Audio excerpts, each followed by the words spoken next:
함께 일어나셔서 주님께 임재 찬양 올려드리겠습니다.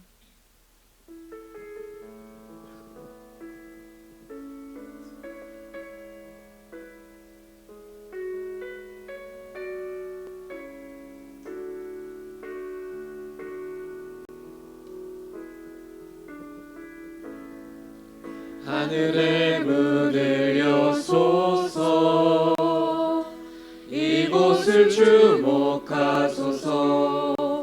주를 향한 노래가 꺼지지 않으니 하늘을 열고 보소서. 이곳에 임재하소서. 주님을 기다립니다. 기도의 향기가 하늘에 닿으니 주여 임재하여 주소서. 이곳에 오셔서 이곳에 앉으소서. 이곳에서 드리는 예배를 받으소서. 주님의 이름만이 오직 주의 이름만 이곳에 있습니다. 이곳에 오셔서 이곳에 앉으소서.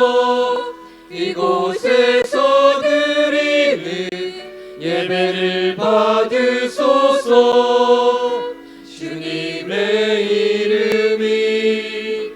주님의 이름만이 오직 주의 이름만 이곳에 있습니다.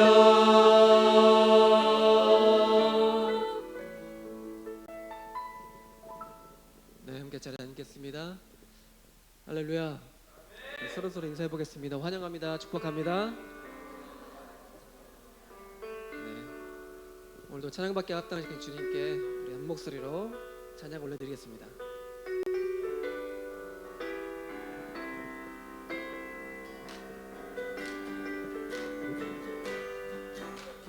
주님 약속하신 말씀 위에서 영원토록 주를 찬송하리라. 소리 높여 주께 영광 돌리며 약속 믿고 굳게 서리라.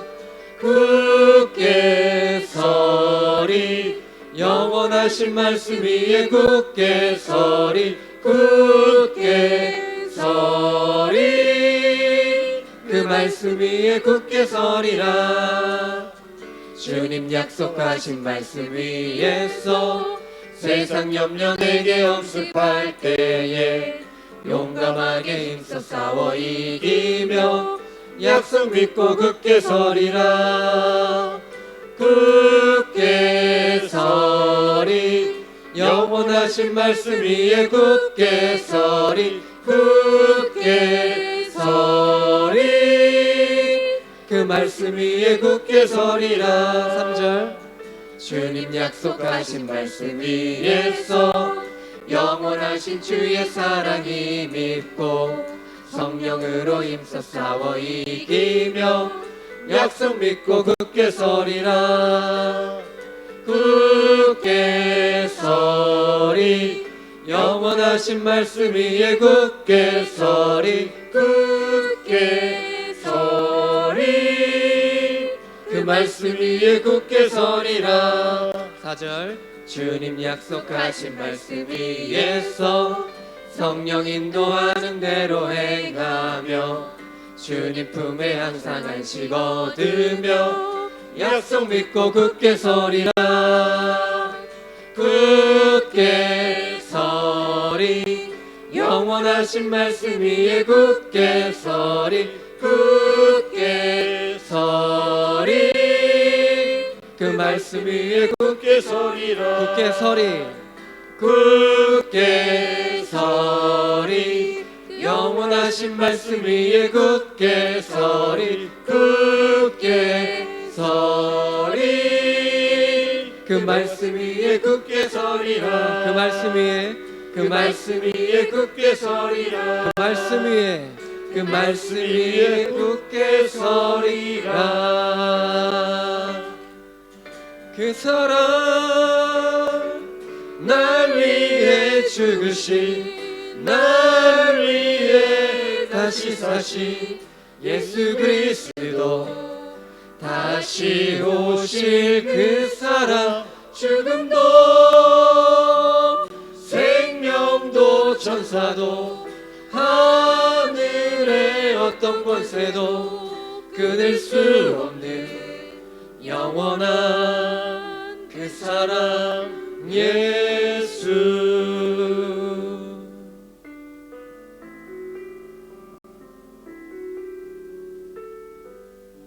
아버지 사랑을 노래합니다. 아버지 사랑 내가 노래해 아버지 은혜 내가 노래해 그 사랑 변함없으신 거짓 없으신 성실하신 그 사랑 상한 갈대 꺾지 않으시는 꺼져가는 등불 끄지 않는 그 사랑 변함없으신 거짓 없으신 성실하신 그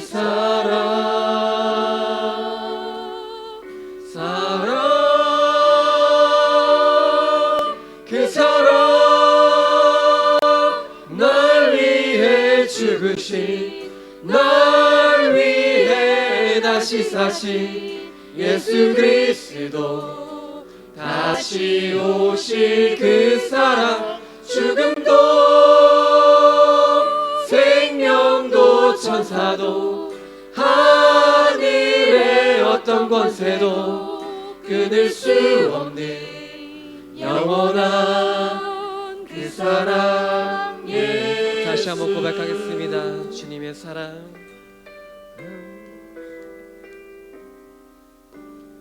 아버지 사랑 내가 노래해 주님의 은혜 내가 노래해 아버지 은혜 내가 노래해 그 사랑 변함없으신 거짓 없으신 성실하신 그 사랑 상한 갈대 꺾지 않으시는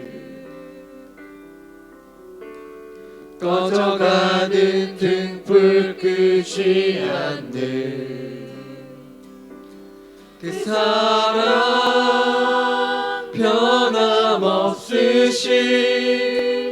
거짓 없으신 성실하신 그 사랑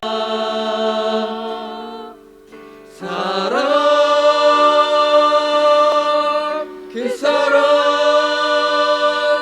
날 위해 죽으신 날 위해 다시 사신 예수 그리스도 다시 오실 그 사랑 죽음도 생명도 천사도 하늘의 어떤 권세도 끊을 수 없는 영원한 그 사랑 예수 그 사랑 날 위해 죽으신 날 위해 다시 사신 예수 그리스도 다시 오실 그 사랑 죽음도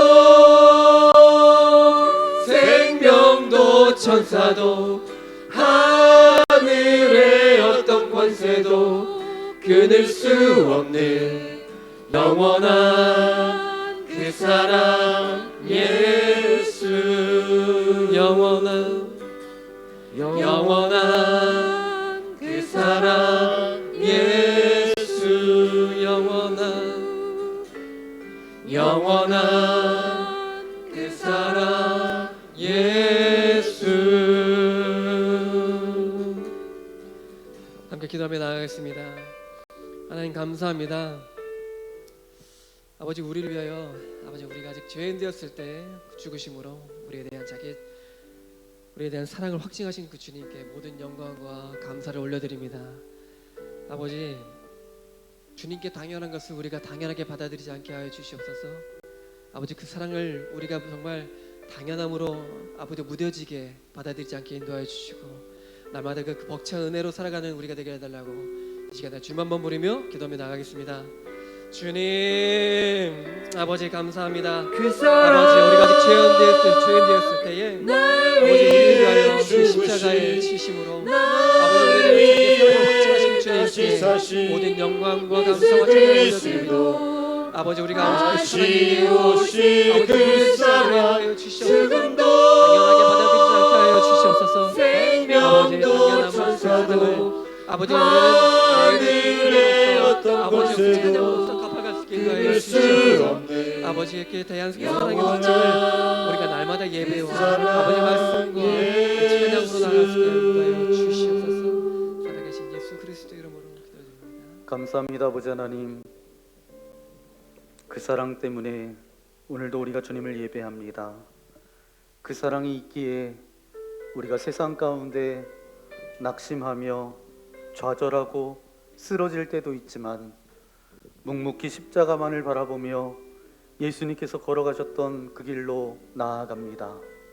주님, 예수님을 믿는다라고도 하면서 세상 가운데 여전히 세상 죄와 버타며 살던 우리의 연약함들을 이 시간 십자가 앞에 내려놓습니다.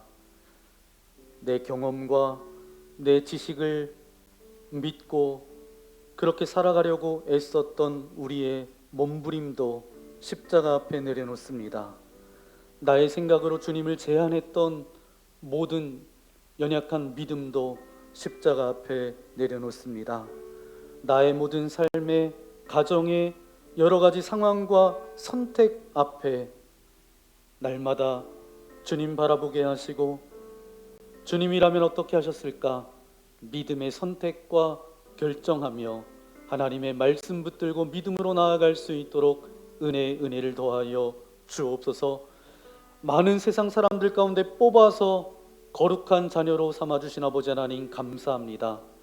세상 사람들과 동일한 넓은 길로 걸어가지 않도록 인도하시고 믿음의 길, 주님께서 기뻐하시는 그 길로 나아갈 수 있도록 우리에게 믿음의 믿음을 더하여 주옵소서.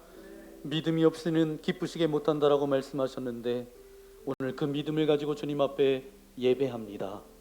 오늘도 주님을 기쁘게 해드리는 복된 주님의 아들, 딸로 우리를 삼아 주옵소서. 모든 찬양과 영광을 주님께 올려드리오며 우리 구주 예수님의 이름으로 간절히 기도하옵나이다. 아멘. 우리 전우자의 계심으라고 인사해 볼까요? 사랑합니다. 축복합니다. 잘 오셨습니다. 네, 요즘 나오는 차들 여러분 보시면 어떠냐면 저도 이제 어떤 목사님하고 이제 멀리 어디를 가게 됐는데 이분이 이제 최근에 나온 차 풀옵션으로 이제 이렇게 하신 거예요. 그래서 차가 너무 좋다는 거예요. 그래서 제가 고속도로를 달려봤는데 운전할 게 없더라고요. 자율주행이라고 하죠. 그게 이제 잘 되니까 뭐 얘기도 하고 가고, 야 이게 너무 좋다. 세상이 좋아졌구나. 그러면서 어떤 생각이 들었냐면 우리도 하나님께서 말씀해 주실 때마다 정말 자율주행이 말씀처럼 되면 말씀대로 살아가면 얼마나 좋을까라는 생각을 해봤습니다. 그런데 사단은 우리를 가만히 내버려 두지 않죠. 말씀을 들으면 새가 와서 주워 먹고 그래서 내가 내 인생의 주인이 돼서 막 살아가려고 할 때 어떤 어려움도 아픔도 겪게 되는 것 같습니다. 오늘 이 예배가 하나님, 나의 모든 인생을 주님께 맡깁니다. 하나님께서 나의 인생의 운전대를 자율주행, 주님의 뜻대로 운행돼서 주님께서 주시는 그 기쁨을 누리는 그런 삶이 되어지기를 소망합니다. 그런 예배가 되어지기를 소망합니다. 우리 그런 마음으로 이 시간 함께 찬양하기 원합니다. 우리 모두 예배하는 자 되어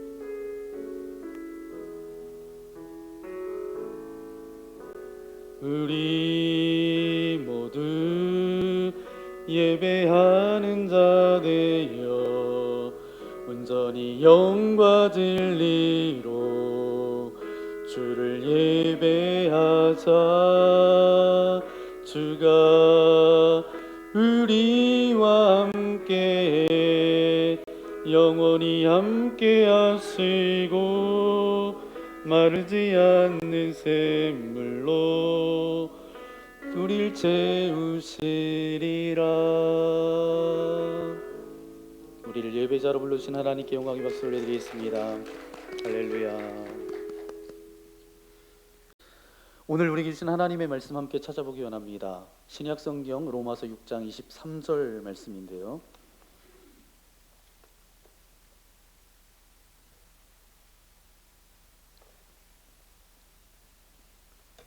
한 절밖에 되지 않기 때문에 우리 한 목소리로 함께 읽도록 하겠습니다. 죄의 삭은 사망이요 하나님의 은사는 그리스도 예수 우리 주 안에 있는 영생이니라. 아멘. 그리스도인으로 잘 살아가는 방법, 이 주제를 가지고 9번째 오늘 여러분과 말씀을 나누는데, 로마서 6장 23절 말씀을 가지고 우리 제목을 함께 고백해 볼까요? 하나님의 말씀을 굳게 믿어야 삽니다. 아멘. 매일 아침마다 이 광야 같은 치열한 이 세상 가운데 우리가 어떻게 하면 그리스도인으로, 참된 그리스도인으로 잘 살아갈 수 있을까? 그런 방법들을 말씀을 통해서 찾아보면서 여러분과 함께 나눠야 되겠다. 그렇게 시작되었는데 벌써 9번째 오늘 마지막 시간이 되었습니다. 하나님의 말씀을 굳게 믿어야 삽니다. 제가 이 철원에 오기 전에 대전에 있었습니다. 근데 대전 산성교회에서 사역자로 있어야 되면 반드시 3가지를 해야 돼요. 그러니까 우리나라는 3가지, 5, 7가지 이렇게 중요한데 3가지를 해야 된다는 거예요. 첫 번째는 뭐냐면 선교 훈련을 받아야 돼요. 이 선교 훈련은 뭐냐면 안수를 받고 이제 선교지에 나가서 선교사로 나가시는 분들이 받는 훈련입니다. 그래서 그 훈련을 받아야 되는 거예요. 누구든지. 그래서 선교 훈련을 제가 받았어요. 또 한 가지는 영성 훈련, TD를 경험해야 돼요. 지난번에 영성 회복 수양회 그 TD에 참여하실 분 광고 말씀드렸잖아요. 그것처럼 영성 회복 훈련, 영성 훈련을 받아야 됩니다. 이게 2번째예요. 그래서 제가 대전을 내려가기 전에 Walk to 엠마오라고 이제 엠마오로 가는 길이라는 감리교에서 하는 TD를 경험하고 내려갔습니다. 그리고 마지막 3번째는 뭐냐면 전도 폭발 훈련을 받아야 돼요. 그럼 여러분에게 한번 여쭤볼게요. 선교 훈련, 영성 훈련, 전도 폭발 훈련, 어느 게 가장 힘들 것 같아요? 목사님이 받으셨지 뭐 제가 받았나요? 3개 다 어려울 것 같아요. 이런 눈빛인데 말도 뉘앙스도 굉장히 강하잖아요. 전도 폭발 훈련. 이게 제가 해보니까 머리 폭발이에요. 아주. 왜냐하면 한 6, 7장 되는 전문이 있습니다. 이게 A4 용지 한 6, 7장 되는데 이거를 다 외워야 돼요. 그게 얼마나 힘들어요. 그래서 제가 저희 교회에서 101 성경 공부를 하고 그 다음에 전도 폭발을 하고 싶었거든요.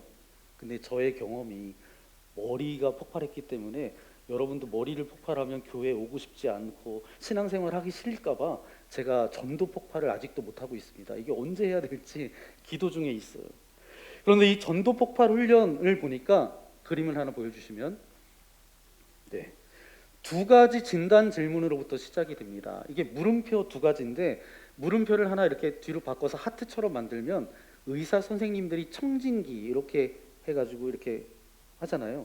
청진기처럼 이제 진단 질문이에요. 전도 폭발훈련에 두 가지 진단 질문이 있는데, 첫 번째 진단 질문은 뭐냐면 당신이 오늘 밤 죽으면 천국에 갈 확신이 있습니까? 이게 첫 번째 질문이에요.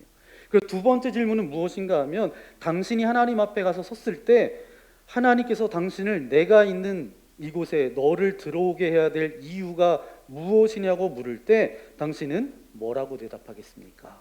이게 두 번째 질문이에요. 그러니까 두 번째 질문을 쉽게 이야기하면, 천국에 들어가는데 뭐 때문에 들어가야 된다라고 생각하냐고, 그런 질문인 거죠. 그 대답을 이제 어떻게 하냐에 따라서 그 사람이 구원받았는지 구원받지 않았는지를 우리가 진단할 수 있다는 거예요. 여러분, 구원이라는 것은 사전적인 의미로 어떤 웅덩이와 어려움에서 건져낸다라는 뜻이 있어요. 그러면 하나님의 말씀에서 구원이 뭐냐? 이게 굉장히 중요하거든요. 그런데 교회 처음 나오시는 분들은 이제 자꾸 교회에서는 죄인이라 그러는 거예요. 죄인. 우리가 죄인입니다.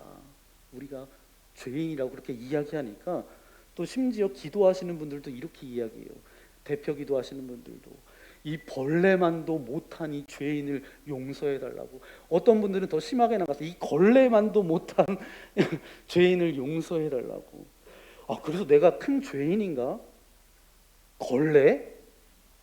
이건 좀, 이렇게 생각하는 분도 계실 수 있습니다.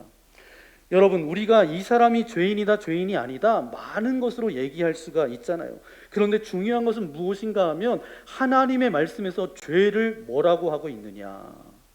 그러니까 말씀이 없으면 다 어떻게 살아가요? 내 생각대로 내 마음대로 살아가요. 말씀을 모르고 신앙생활하는 것을 가리켜서 뭐라고 이야기하냐 하면, 가짜 복음, 내가 만든 복음, 내가 복음. 그러니까 내가 복음은 성경에 없잖아요. 그러니까 내 마음대로 살겠다는 거죠. 여러분이 구원받을 수 있느냐 없느냐의 근거가 뭘까요? 바로 하나님의 말씀이에요. 그 말씀에 비춰보셔야 내가 구원을 받았는지 안 받았는지를 알 수 있습니다. 그런데 종종 어떤 분들이 굉장히 심각하게 저에게 와서 본인의 고민을 이야기하는 거예요. 목사님, 저는 구원 안 받은 것 같아요. 그래서 왜요? 제가 볼 때는 이분이 교회에서도 굉장히 신실하시고 헌신도 하시고 예수님을 잘 아시고 또 기도도 열심히 하는 분이세요. 그런데 스스로 오셔서 뭐라고 말씀하시냐면, 저 구원 안 받은 것 같아요. 옛날에는 받은 것 같은데 지금은 안 받은 것 같다는 거예요.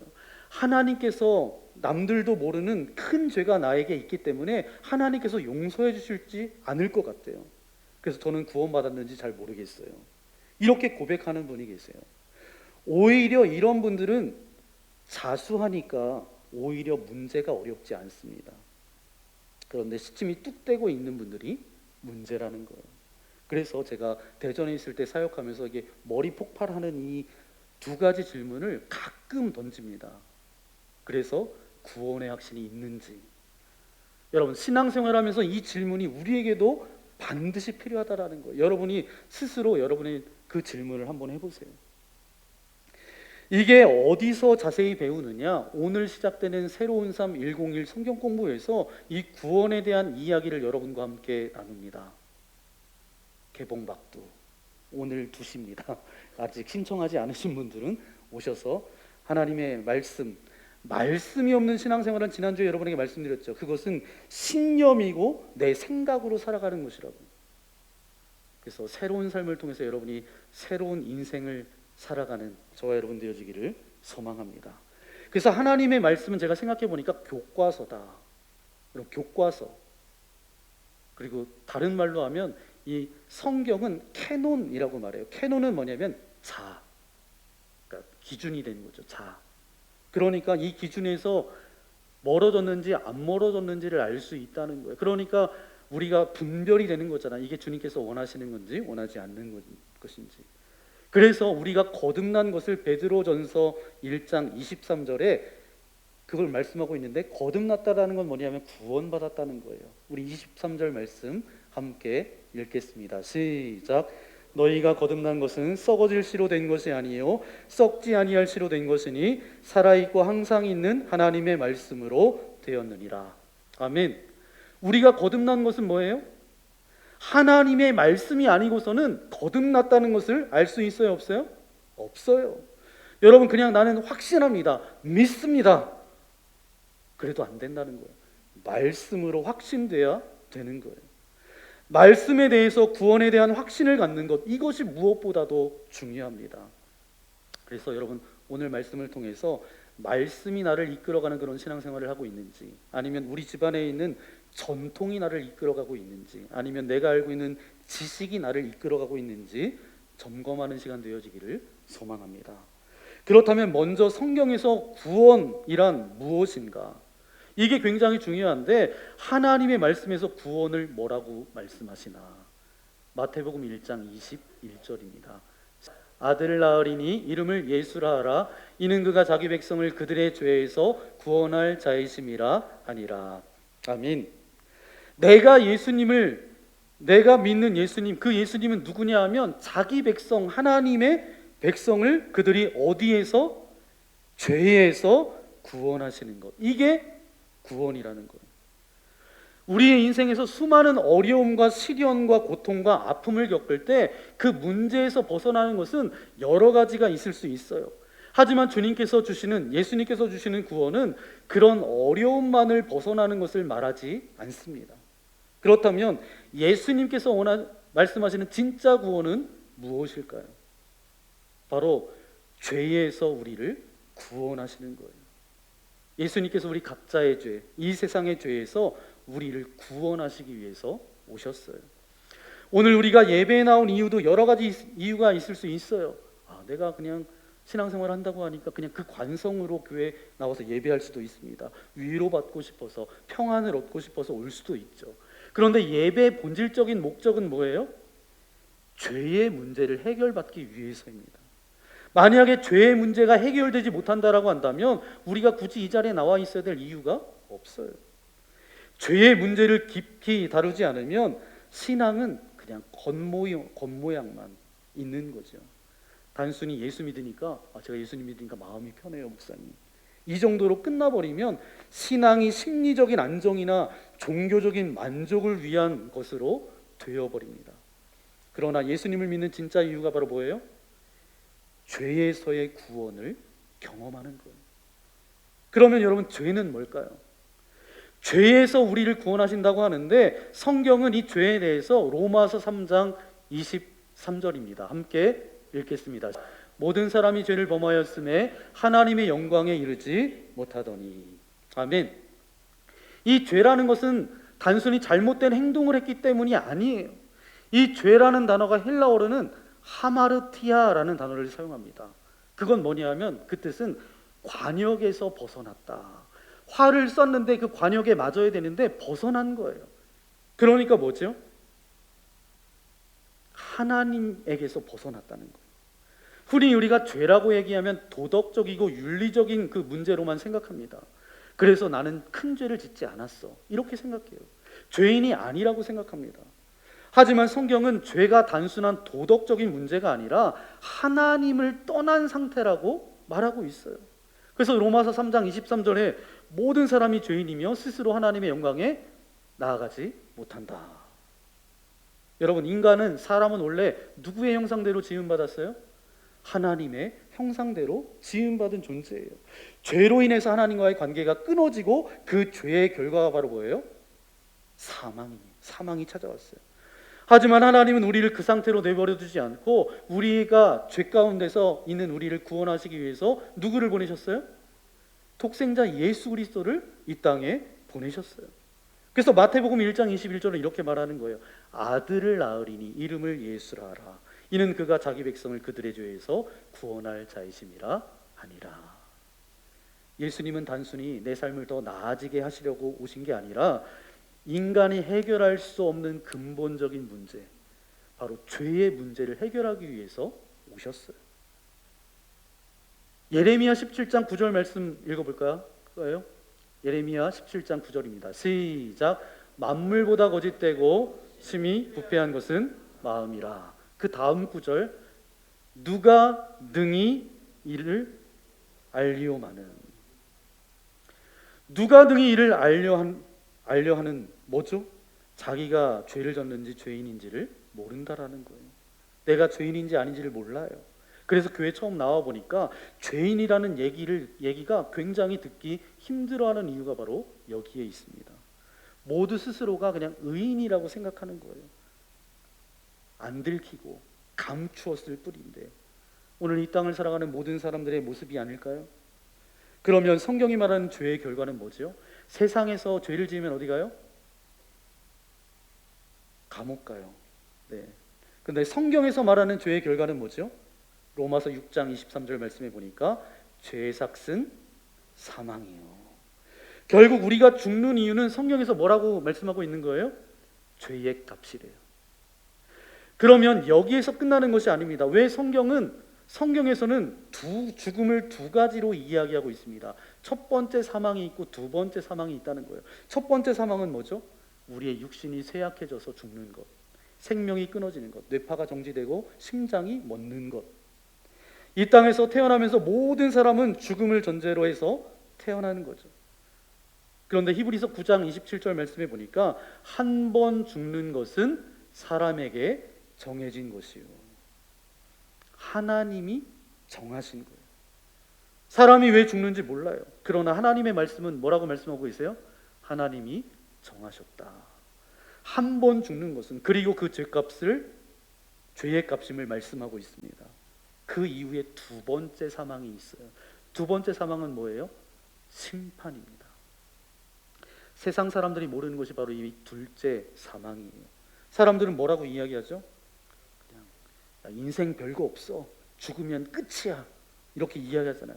근데 얼마나 간단합니까? 근데 절대 끝이 아니에요. 그때부터가 시작입니다. 여러분, 세상에 많은 종교가 있고 많은 사람들이 자기의 방식대로 신을 찾습니다.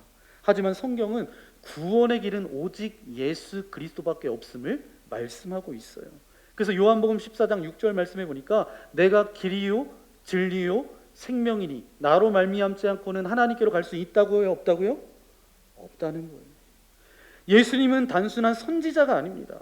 우리를 죄에서 구원하기 위해서 십자가에서 피를 흘려 죽으시고 다시 살아나신 하나님의 아들이세요. 그러므로 우리가 구원받는 유일한 비결이 있어요. 예수님을 믿고 그분을 나의 주님으로 영접하는 것입니다. 단순히 교회 다닌다라고 구원받는 게 아니에요. 우리의 신앙이 전통이나 감정이 아니라 예수님을 향한 믿음과 말씀에 대한 확신 위에 세워져야 합니다. 그런데 우리가 때로는 신앙생활 하다 보면 어때요? 구원의 확신이 흔들릴 때가 있어요. 아, 내가 정말 구원 받았나? 내가 이렇게 연약한데 하나님께서 여전히 나를 사랑하실까? 하지만 우리의 구원은 감정에 의해서 흔들리는 게 아니에요. 구원의 확신은 성경 말씀과 성령님의 역사에 근거해야 합니다. 저와 여러분이 연약하고 부족하지만 성령께서 우리 안에서 우리가 하나님의 자녀임을 증거하고 계세요. 그래서 성령 하나님께서 우리가 구원의 확신을 가질 수 있도록 도우시고 예수님을 더욱더 의지할 수 있도록 우리와 함께 하십니다. 성령이 우리 안에 계시기 때문에 우리가 구원의 확신이 있을 수 있는 거예요.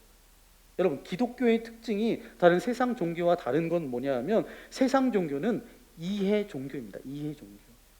내가 이해가 돼야 돼요. 그러나 기독교는 뭐예요? 먼저 믿고 순종하는 믿음의 종교입니다. 우리의 신앙이 어디에 근거를 해야 될까요? 내 감정? 어떤 전통? 아니죠. 오직 하나님의 말씀입니다.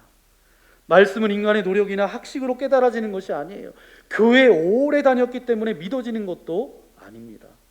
성령께서 우리 안에 역사하셔야만 하나님의 말씀이 믿어지는 거예요. 그러니까 에베소서 1장 13절에 이렇게 말씀하고 있습니다. 함께 읽겠습니다. 그 안에서 너희도 진리의 말씀 곧 너희의 구원의 복음을 듣고 그 안에서 또한 믿어 약속의 성령으로 인치심을 받았으니. 아멘. 우리가 예수님을 믿을 때 성령 하나님께서 우리 안에 계신다라는 확실한 증거를 주셨다는 뜻이에요. 그러니까 신앙생활할 때 내 감정에 흔들리지 말고 성령님을 의지하고 말씀을 붙들어야 됩니다. 갈라디아서 5장 16절 말씀 읽어볼까요? 내가 이르노니 너희는 성령을 따라 행하라. 그리하면 육체의 욕심을 이루지 아니하리라. 아멘. 여기에서 우리가 두 가지를 생각해 볼 수 있는데, 거듭남과 성령 충만이. 여러분, 거듭남은 뭐예요? 우리가 예수님을 믿을 때 성령 하나님께서 우리 안에 역사하셔서 새롭게 태어나는 단회적인, 이회적인 사건이 바로 뭐예요? 거듭남이에요. 우리가 하나님의 자녀가 되는 순간이 되죠. 하지만 성령 충만은 한 번으로 끝나는 게 아닙니다. 거듭난 이후에 계속해서 우리가 하나님의 뜻대로 살아갈 수 있도록 성령 하나님이 도우시는 거예요. 우리가 믿음으로 순종하고 헌신하며 살아갈 수 있도록 성령 하나님이 우리를 이끄시는 거죠. 그래서 우리는 매일 성령 충만함을 입고 살아가야 합니다. 그렇다면 어떻게 해야 그렇게 살아갈 수 있을까요? 데살로니가전서 2장 13절입니다. 함께 읽겠습니다. 이러므로 우리가 하나님께 끊임없이 감사함은 너희가 우리에게 들은 바 하나님의 말씀을 받을 때에 사람의 말로 받지 아니하고 하나님의 말씀으로 받음이니 진실로 그러하도다. 이 말씀이 또한 너희 믿는 자 가운데에서 역사하느니라. 아멘. 이것은 사도 바울의 고백인데, 이 고백을 이제 목자의 마음으로 한번 읽어보면 사도 바울이 데살로니가 교인들을 바라보면서 내가 이들을 바라볼 때 너무 감사하다. 왜냐하면 우리가 전했던 그 말씀을 사람의 말로 받지 않고 하나님의 말씀으로 받았다는 거예요. 이게 너무 감사하다는 거예요. 이 목회자에게 있어서 하나님의 말씀을 받고 그 말씀이 그들의 삶 가운데 역사하는 것을 보니까 너무 감사하다. 그래서 저에게도 소원이 하나 생겼습니다. 저에게도 이런 감사가 있었으면 좋겠습니다.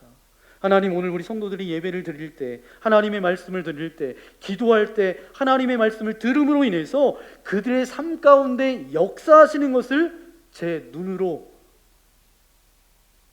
보게 해주십시오. 그러면서 저도 감사합니다, 이렇게 고백하는 목회자 되기를 원합니다. 여러분, 창세기 3장에 보니까 뱀이 와서 하와를 유혹하는 장면이 나옵니다. 근데 하와가 뱀의 이야기를 의심하기 시작하죠. 그런데 의심 자체가 나쁜 거는 아닙니다. 이 자리에 계신 여러분도 그럴 수 있어요. 예배를 드리면서 찬양을 하면서 기도하면서 하나님이 정말 계신 걸까? 이런 의심이 들 수 있죠. 그 자체는 괜찮습니다. 그런데 중요한 건 뭐냐면 그 의심을 어떻게 다루느냐가 중요해요. 어떤 의심이 들 때 거기에 사로잡혀서 하나님의 말씀을 의심하고 결국 믿음에서 떠나는 사람이 있어요. 반면에 어떤 사람은 의심이 들 때 오히려 하나님의 말씀을 더 붙들고 그 말씀을 선포하며 이겨냅니다. 여러분, 어떤 사람이 되고 싶으세요? 네. 우리가 살면서 의심이 될 때도 있고 유혹이 찾아올 때도 있습니다. 그럴 때 중요한 게 뭘까요? 하나님의 말씀을 붙들고 감사하는 것입니다. 왜냐하면 우리가 의심에 굴복하면 자연스럽게 불평, 불만이 따라오기 때문이에요. 한번 생각해 보세요. 여러분이 어떤 말을 들었을 때 의심이 생겼어요. 그 다음부터 모든 게 다 의심스럽고 부정적으로 보이기 시작하잖아요. 예를 들면 어릴 때 이런 말 들어보셨을 거예요. 야, 니네 엄마는 친엄마 아니야. 그렇게 말하면서 왜 이런 얘기를 하면서 아이들을 놀리고 했는지는 모르겠어요. 너는 다리 밑에서 주워왔어. 너 다리 밑에서 주워왔어. 이런 말을 들으면 처음에는 그냥 웃어 넘기다가 가만히 생각해 보면 이상한 게 많아 보이기 시작해요. 아니, 엄마가 나를 혼내는데 친자식이 아닌 것처럼 이렇게 혼내는 거예요. 그래서 내 친자식이 아닌가? 그래서 의심이 들기 시작하면서 왜곡되게 보일 수 있다는 거예요. 그래서 우리는 의심이 들 때 그 의심에 휘둘리는 것이 아니라 하나님의 말씀을 붙잡아야 합니다. 그러면 감사하는 마음을 가지게 돼요.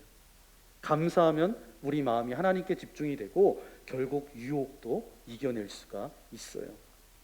여러분, 이런 소문이 이렇게 소문이 들려서 여러분의 귓가에 들렸다라고 생각해 보세요. 그냥 이거는 진짜 일이 아니에요. 그냥 상상이에요. 여러분 생각해 보세요. 철원만납교회 그 조목사님이 계신데 돈만 좋아한대. 이런 소문이 막 돌았어요. 그때부터 그 다음에 어떻게 될까요? 그 말을 듣는 순간부터 목사님을 볼 때마다 혹시 저분이 돈 많은 사람들만 챙기는 거 아니야? 이런 의심이 들기 시작합니다. 그러면 그 의심의 마음이 자리 잡히면 어때요? 그 다음에 목사님이 아무리 좋은 설교 말씀을 전해도 들려요, 안 들려요? 안 들려요. 이게 참 신기한 게 우리의 삶 가운데도 동일하게 이런 일들이 있습니다. 의심이 시작되면 왜곡이 생기고, 왜곡이 생기면 불평과 불만이 따라옵니다. 결국 이런 마음은 관계를 깨뜨리고 감사를 사라지게 해요. 우리가 누군가를 비난하는 말이나 사실이 아닌 이야기를 들을 때 그냥 넘기는 게 아니라 그것을 마음에 담아두면 그게 우리의 삶에서 감사를 빼앗아가요. 제가 대전에서 사역할 때 거기 담임 목사님은 지성업 목사님이십니다. 사역자들이 굉장히 존경하고 저도 나와서 넘버원으로 존경하는 분은 우리 지 목사님이세요. 장로님들도 마찬가지입니다. 그런데 존경하게 된 계기가 뭐였을까? 처음에는 이제 목사님이 어떤 결정을 내리면 장로님들은 이거 너무 무리하는 거 아니야? 그렇게 이제 생각을 하면서 속으로 약간 불만을 가졌어요. 근데 시간이 지나가다 보니까 목사님이 말씀하신 대로 결국 많은 일들이 다 이루어지는 거예요. 리더가 방향을 제시하면 그것이 결국 하나님의 뜻 안에서 이루어지는 것을 보게 된 거죠. 그러면서 점점 더 순종하며 따르게 되었고 하나님께서 하시는 일들을 직접 경험하게 되었어요. 사랑하는 성도 여러분, 우리가 살아가면서 우리의 리더를 존중하고 믿는 태도가 참 중요합니다. 그런데 더 중요한 건 뭐냐면 완전하신 하나님을 신뢰하는 것 아닐까요? 실수가 없으신 하나님, 우리의 삶을 정확하게 인도하시는 하나님을 우리가 의심하지 않고 온전히 믿는다면 그 인생이 얼마나 복되겠습니까? 우리 모두 그런 믿음의 고백으로 나아가는 저와 여러분 되시기를 소망합니다.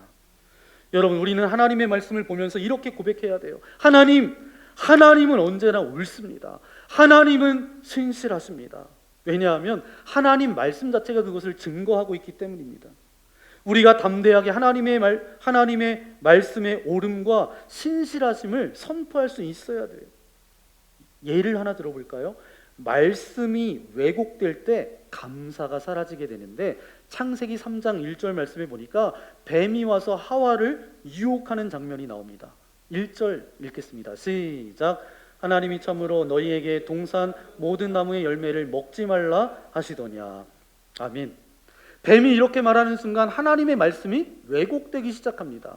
여러분 알다시피 하나님께서는 모든 나무의 열매는 다 따먹어도 좋다. 그런데 단 하나, 어떤 나무의 열매? 선악과 선악을 알게 하는 나무의 열매는 따먹지 말라 그랬어요. 그러면 하와가 이렇게 대답을 했어야 돼요. 아니야, 하나님께서는 선악과만 먹지 말라고 하시고 나머지는 다 먹으라고 하셨어. 이렇게 대답해야 아무런 문제가 없었을 거예요. 그런데 하와는 그렇게 말하지 않습니다. 하와의 마음속에 이미 불평과 불만이 자리 잡고 있었어요. 왜 모든 걸 허락하시면서 이것 하나 안 된다고 하신 거지? 이런 생각이 하와의 마음에 있었던 거예요.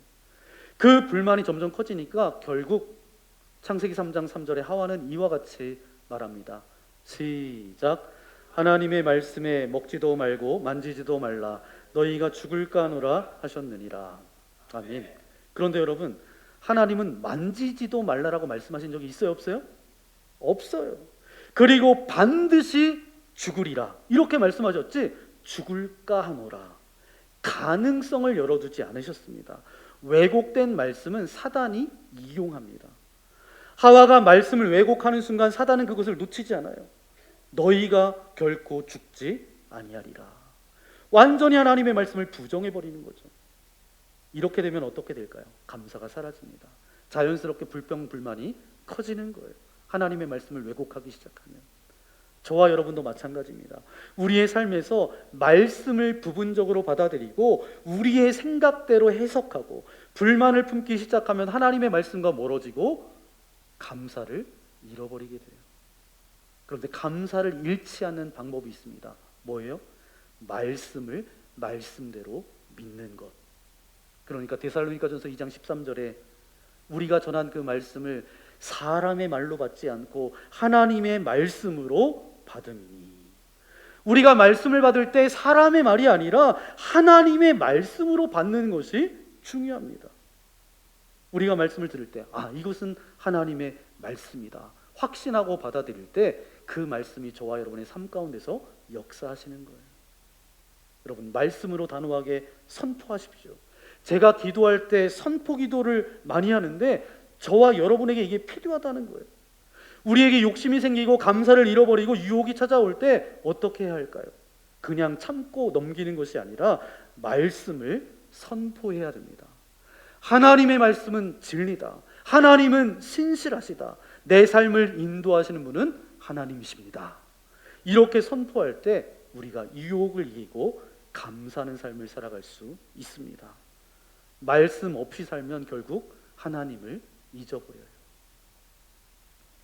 우리가 지난 9주 동안 그리스도로 잘 살아가는 방법에 대해서 말씀을 나눴습니다.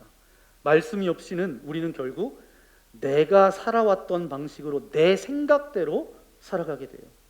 그렇게 오랜 시간 신앙생활했어도 어려운 일이 닥치면 주님을 쉽게 잊어버리는 경우가 많습니다.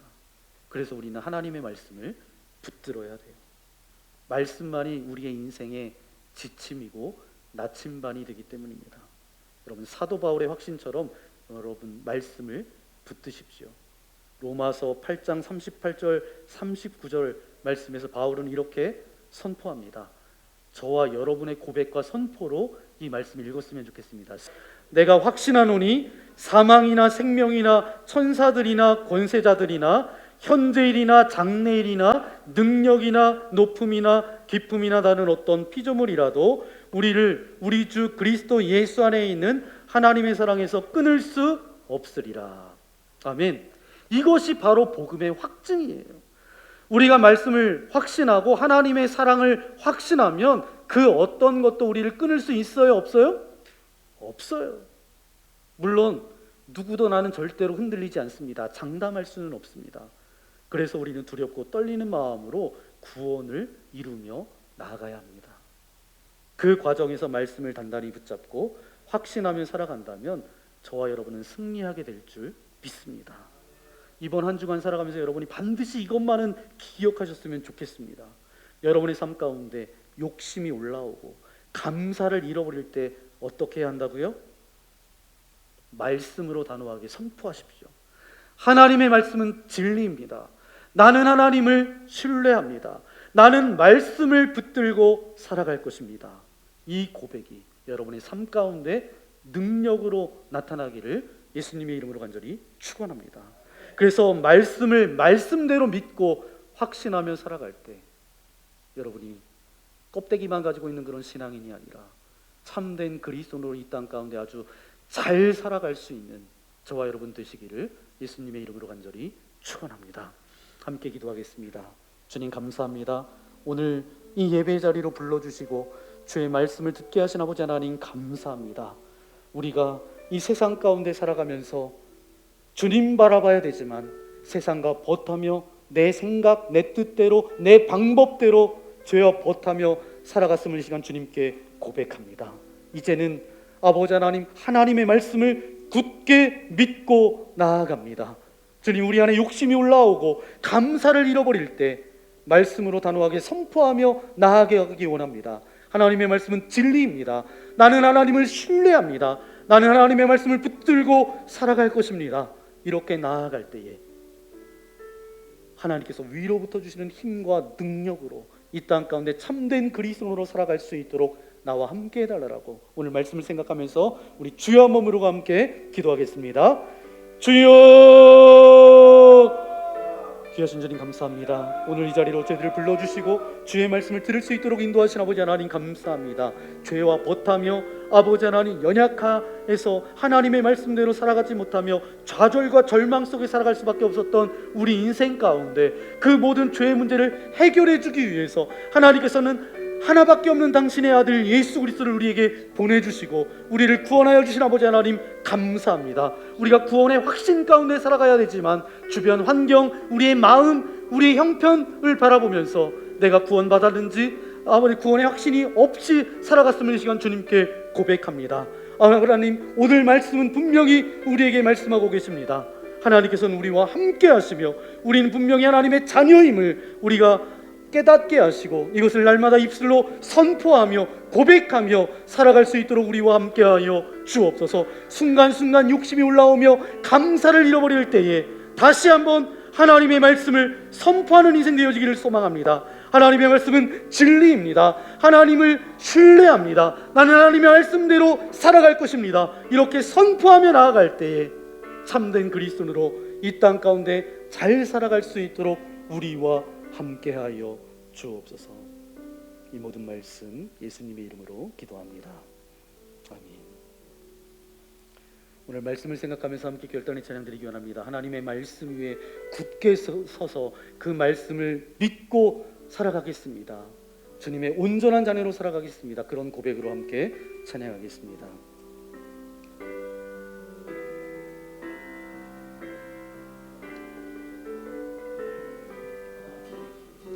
주님 약속하신 말씀 위에서 영원토록 주를 찬송하리라.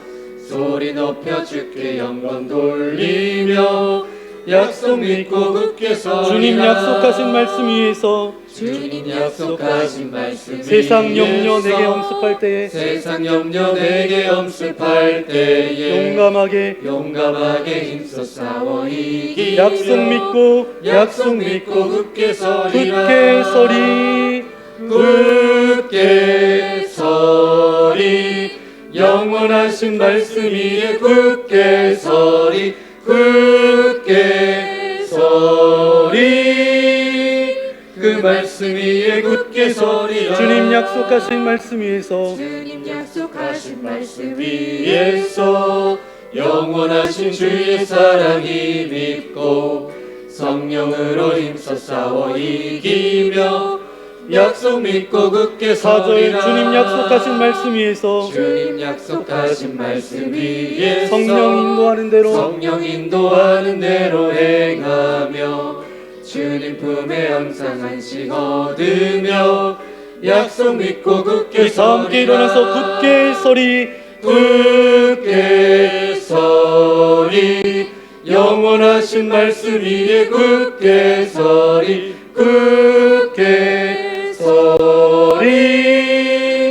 그 말씀 위에 굳게 서리라. 굳게 서리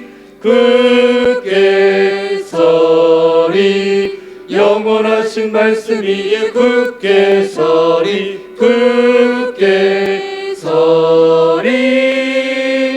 그 말씀 위에 굳게 서리라. 주님 감사합니다. 변하지 않는 진리의 말씀, 그 말씀 위에 굳게 서서 믿음으로 살아가기를 원합니다. 하지만 우리의 살아가는 삶은 전쟁터입니다. 녹록하지 않습니다. 치열합니다. 그런 상황 가운데 내 생각과 경험과 내 의지로만 살아가지 않도록 인도하시고 불완전한 존재였던 우리에게 친히 독생자 예수 그리스도를 보내주시고 우리를 그 죄 가운데서 구원하여 주셨던 그 하나님의 능력과 은혜로 살아갈 수 있도록 우리와 함께하여 주옵소서. 구원의 확신 가운데 살아가기를 소망합니다. 감정과 상황과 환경 가운데 흔들리지 않게 하여 주시고 오직 하나님의 말씀을 믿고 나아갈 수 있도록 우리와 함께하여 주옵소서. 성령 하나님, 우리의 마음을 주장하셔서 구원의 확신을 갖고 흔들림 없는 이 믿음의 길을 걸어갈 수 있도록 우리와 함께하여 주옵소서. 죄에서 우리를 친히 구원하셨던 예수 그리스도의 은혜를 더욱더 깊이 깨닫고 그 은혜에 감격하며 살아갈 수 있도록 우리와 동행하여 주옵소서.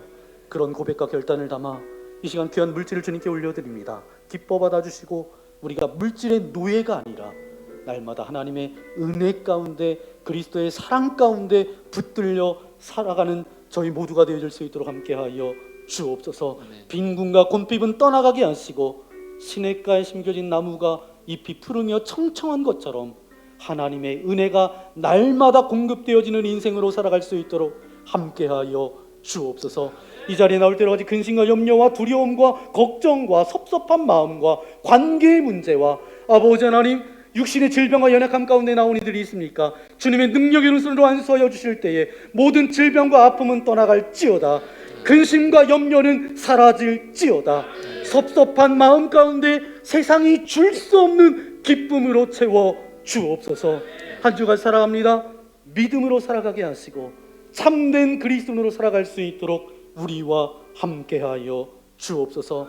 사랑하는 아버지를 잃고 먼저 하나님 품에 안겨드리고 슬픔 가운데 있는 우리 유가족들을 주님께서 기억하여 주시고 주님이 주시는 참된 위로와 소망이 저들 가운데 있게 하셔서 앞으로의 살아가는 모든 삶의 능력과 힘이 주님께서 공급하여 주셔서 앞으로 주님께서 기뻐하시는 믿음의 가정, 믿음의 삶을 살아갈 수 있도록 저들과 함께하여 주옵소서.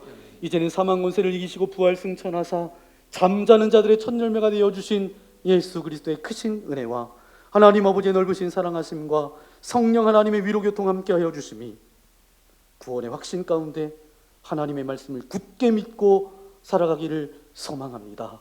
결단하며 나아가는 주의 거룩한 자녀들 머리머리 위에 저들의 가정과 자녀들과 이 나라 이 민족 위에 이제로부터 영원토록 함께하옵시기를 간절히 축원하옵나이다. 아멘.